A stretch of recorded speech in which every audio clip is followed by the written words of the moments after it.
ಮಹಾಮಾರಿ ಆರ್ಭಟ ಹೇಗಿತ್ತು ಅಂತ ಇಡೀ ಜಗತ್ತು ನೋಡಿದೆ. ಮತ್ತೆ ಕೊರೋನಾ ಸದ್ದು ಮಾಡೋದಕ್ಕೆ ಶುರು ಮಾಡಿದೆ. ದಿನದಿಂದ ದಿನಕ್ಕೆ ಸೋಂಕಿತರ ಸಂಖ್ಯೆ ಕೂಡ ಹೆಚ್ಚಾಗ್ತಾ ಇದೆ. ರಾಜ್ಯದಲ್ಲಿ ಒಟ್ಟು 238 ಆಕ್ಟಿವ್ ಕೇಸ್ಗಳಿದ್ದು ಡಬಲ್ ಸೆಂಚುರಿ ಬಾರಿಸಿರುವ ಕೊರೋನಾ ಮತ್ತೆ ಜನರ ಜೀವಗಳ ಜೊತೆಗೆ ಆಟ ಆಡೋ ಲಕ್ಷಣ ಕಾಣಿಸ್ತಾ ಇದೆ. ಈಗ ಹೈ ರಿಸ್ಕ್ ಫ್ಯಾಕ್ಟರ್ನಲ್ಲಿ ಬರುವಂತಹ ಗರ್ಭಿಣಿಯರು ಮತ್ತು ಬಾಣಂತಿಯರು ಜೊತೆಗೆ ನವಜಾತ ಶಿಶುಗಳು, ಮಕ್ಕಳು ಇವರ ಆರೋಗ್ಯದ ಕಡೆಗೆ ಹೆಚ್ಚಿನ ಗಮನ ವಹಿಸುವಂತೆ ವೈದ್ಯರು ಸೂಚಿಸಿದ್ದಾರೆ. ಕೋವಿಡ್ ಸೋಂಕು ತಗುಲುವ ಸಾಧ್ಯತೆ ಈ ವರ್ಗದಲ್ಲಿ ಹೆಚ್ಚಾಗಿತ್ತು. ಈ ಹಿಂದೆಯೂ ನೋಡಿದ್ರಿಂದ ಅಗತ್ಯ ಕ್ರಮಗಳನ್ನು ಕೈಗೊಳ್ಳಿ ಅಂತ ತಜ್ಞ ವೈದ್ಯರು ತಿಳಿಸಿದ್ದಾರೆ. ಕೊರೋನಾ ಬಂತು ಅಂತ ತಾವು ಏನು ಗಾಬರಿ ಆಗಬೇಡಿ. ಆದಷ್ಟು ಮುನ್ನೆಚ್ಚರಿಕೆ ಕ್ರಮಗಳನ್ನು ತೆಗೆದುಕೊಳ್ಳಿ. ಅದು ಬಂದ ಫೀವರು, ಕಾಫ್ ಎಲ್ಲ ಕೊರೋನಾ ಅಂತಾನೆ ಅನ್ಕೋಬೇಡಿ. ಬಂದ ತಕ್ಷಣ ನಿಮ್ಮನ್ನೇ ನೀವು ಐಸೋಲೇಟ್ ಮಾಡ್ಕೊಳ್ಳಿ.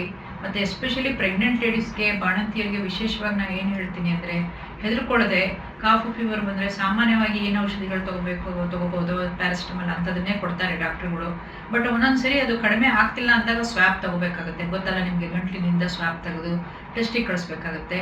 ಅಕಸ್ಮಾತ್ ಇದ್ರೂ ಕೂಡ ಈಗ ಬಂದಿರೋ ಕೊರೋನಾ ವೈರಸ್ದು ತೀವ್ರತೆ ಅಷ್ಟೇನು ಇಲ್ಲ ಅಂತ ಕಂಡು ಬರ್ತಾ ಇದೆ. ಈಗಾಗಲೇ 80 ಕೇಸಸ್ ಕರ್ನಾಟಕದ ಅಡಿಯಲ್ಲಿ ರಿಪೋರ್ಟ್ ಆಗಿದೆ. ಆದ್ದರಿಂದ ಮುನ್ನೆಚ್ಚರಿಕೆಯಾಗಿ ತಾವು ಆದಷ್ಟು ಕೈಯನ್ನು ಗಂಟೆ ಒಂದ್ಸರಿ ಕ್ಲೀನಾಗಿ ತೊಳ್ಕೊಳ್ಳೋದು, ಸೋಪ್ ಹಾಕಿ ಕೈಯನ್ನು ಬೆರಳು ಸಂದಿನ ಎಲ್ಲ ತೊಳ್ಕೊಳ್ಳೋದಾಗಲಿ, ಈ ಮಾಸ್ಕನ್ನು ಆದಷ್ಟು ಹಾಕೊಳ್ಳೋದಾಗಲಿ, ಸ್ಯಾನಿಟೈಸರ್ನ ಉಪಯೋಗಿಸೋದಾಗಲಿ ನೀವು ಖಂಡಿತ ಫಾಲೋ ಮಾಡಬೇಕು. ಎಲ್ಲರೂ ಫಾಲೋ ಮಾಡಬೇಕು. ಎಸ್ಪೆಷಲಿ ನಮ್ಮ ಗರ್ಭಿಣಿ ಸ್ತ್ರೀಯರು ಮತ್ತು ಡೆಲಿವರಿ ಆದವರು ಮತ್ತು ಮಕ್ಕಳನ್ನು ಕೂಡ ತುಂಬ ಜಾಗರೂಕತೆಯಿಂದ ನೋಡ್ಕೋಬೇಕು. ಮಕ್ಕಳು ಸ್ಕೂಲಿಗೆ ಹೋಗಿ ಬರುವಾಗ ಅವರು ಸಾಕಷ್ಟು ಇನ್ಫೆಕ್ಷನ್ಗಳನ್ನು ತೊಗೊಂಬರ್ತಾರೆ. ಆದ್ದರಿಂದ ನೀವು ಕೂಡ ಅವರನ್ನು ಆದಷ್ಟು ಐಸೋಲೇಟ್ ಆಗಿ ಇರಾಗೆ ಒಬ್ರಿಗೊಬ್ರು ನೋಡಿಕೊಂಡು ಅಲ್ಲಿರೋ ಒಬ್ಬರು ಉಪಾಧ್ಯಾಯರನ್ನು ಕೂಡ ನೀವು ಆದಷ್ಟು ಸಂಪರ್ಕಿಸಿ ನಿಮ್ಮ ಮುಂಜಾಗ್ರತೆ ಕ್ರಮನ ತಗೋಬೇಕು.